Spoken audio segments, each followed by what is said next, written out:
But the fruit of the Spirit is love, joy, peace, forbearance, kindness, faithfulness, gentleness, and self-control. Good morning, Skidaway. It is so good to be here with you this morning. What I just read for you comes from Galatians 5, verses 22 through 23, and it gives us the fruit of the Spirit. Now, I don't know about you, but those are not fruit that come naturally to Hannah Bass. Like all of you, I grow tired and I grow weary. If you remember the video from last week that had the little sheep that was pulled out and takes off just to fall back into the exact same crevice it began in, that fear, that overwhelmingness, it's tiring.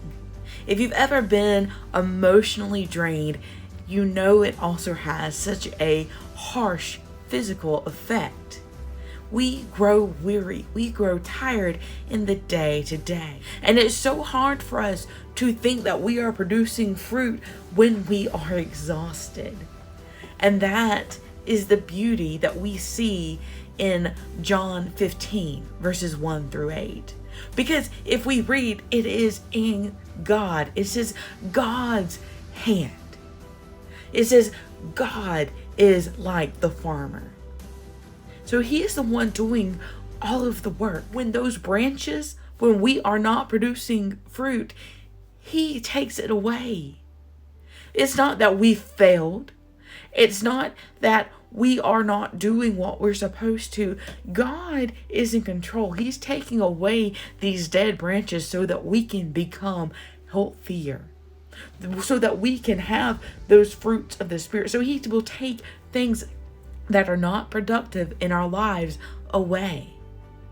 And then He will prune. He's going to cut back on those branches that are producing fruit so that more fruit can grow.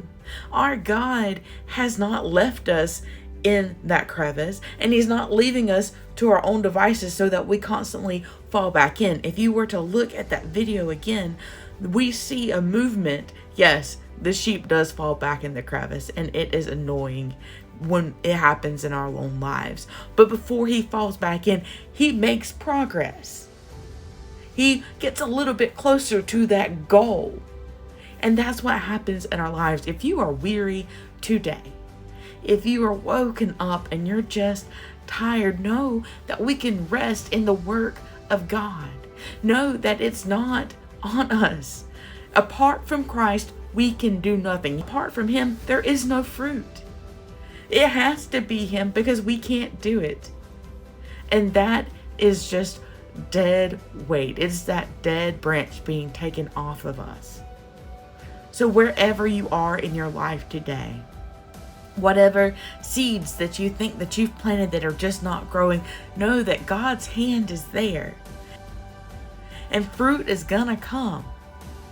And yes, we're still gonna fall into that crevice, but every time that we grow just a little bit closer, every time that we produce just a little bit of fruit, God is there to make it even better.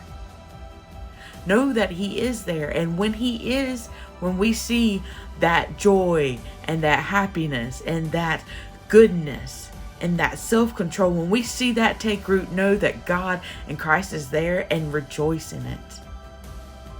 Have a good day, Skidaway.